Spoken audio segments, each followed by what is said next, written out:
இங்கே ஒருத்தர் சாண்ட் மாஸ்டர்லாம் சேர்ந்து ஒருத்தரை துரத்த ஆரம்பிக்குது. இவராலையும் டயர்டில் முடியாமல் கடல் பக்கத்திலேயே படுத்துடுறாரு. உடனே அவங்க இறங்கி இவர் அட்டாக் பண்ணலான்னு சொல்லிட்டு வராங்க. உடனே கடல் அலைகள் எல்லாமே இவர் மேலே பட்ட உடனே இவருக்கு ஏதோ சக்தி கிடைச்ச உடனே இவங்க எல்லாரையும் அடித்து தும்சம் பண்ண ஆரம்பிக்கிறாரு. அடிக்கிற அடியில் பறந்து போய் விழ ஆரம்பிக்கிறாங்க. உடனே இவருக்கு ஹெல்ப் பண்ணுறதுக்கு அக்வாமேன் வந்துடுவார். இவங்களை துரத்துறதுக்கு நிறைய பேர் வந்துடுவாங்க. இவங்களோட பவரே பார்த்தீங்கன்னா அந்த கடல் தான். கடல் உள்ள இருக்கவும் இவங்களுக்கு பவர் அதிகமாகிடும். இவங்களும் கடல் உள்ள நீந்தி வேற ஒரு இடத்துக்கு போயிடுவாங்க. அங்க உடனே தீவு மாதிரி இருக்கும். இவங்களும் எழுந்து அந்த தீவு உள்ள நடந்து போக ஆரம்பிப்பாங்க. இவங்களே ஆச்சரியப்படுற அளவுக்கு இவங்களை விட ஒரு பெருசா ஒன்று வர ஆரம்பிக்கும். அதுதான் பட்டாம்பூச்சி.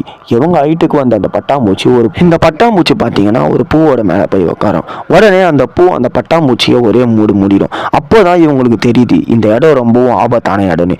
உடனே அந்த பூ கிட்ட வந்து தப்பிச்சு வேற இடத்துக்கு போறாங்க. இவங்களை விட பிரம்மாண்டமான ஒரு எலியை பார்க்குறாங்க. அந்த எலியும் செத்த நிலையில இருக்கு. அங்க இருக்க வெறும் சின்ன சின்ன பூச்சிங்க வந்து அந்த எலியை கொடூரமா கொலை பண்ணியிருக்கு. உடனே இவங்களை கொல்லலாம்னு சொல்லிட்டு பின்னாடியே துரத்திட்டு போகுது.